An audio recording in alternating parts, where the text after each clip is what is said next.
টঙ্গীতে বর্তমানে চুরি আর ছিনতাই যে হারে বেড়েছে তাতে সাধারণ মানুষের জীবন অতিষ্ঠ।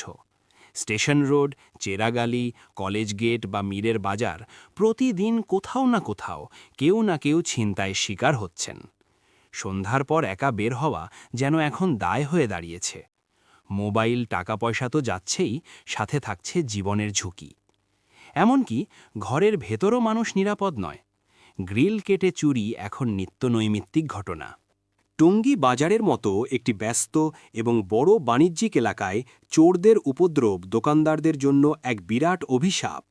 চুরির ভয়ে দোকানদাররা সবসময় এক ধরনের মানসিক চাপের মধ্যে থাকেন। রাতে দোকান বন্ধ করে বাড়ি গেলেও ঠিকমতো ঘুমাতে পারেন না। সবসময় একটা আতঙ্ক কাজ করে, দোকান ঠিক আছে তো? এই অস্থিরতা তাদের ব্যক্তিগত ও পারিবারিক জীবনেও প্রভাব ফেলে।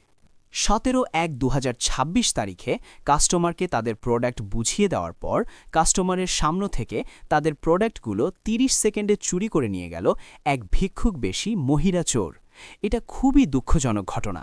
চোরদের চুরি করার কৌশলের কাছে আমরা পরাজিত হয়েছি। টঙ্গীর প্রশাসন ও আইনশৃঙ্খলা রক্ষাকারী বাহিনীর কাছে আমাদের বিনীত অনুরোধ, অনুগ্রহ করে টহল বাড়ান এবং এই চিহ্নিত অপরাধীদের গ্রেপ্তার করে আমাদের নিরাপত্তা নিশ্চিত করুন।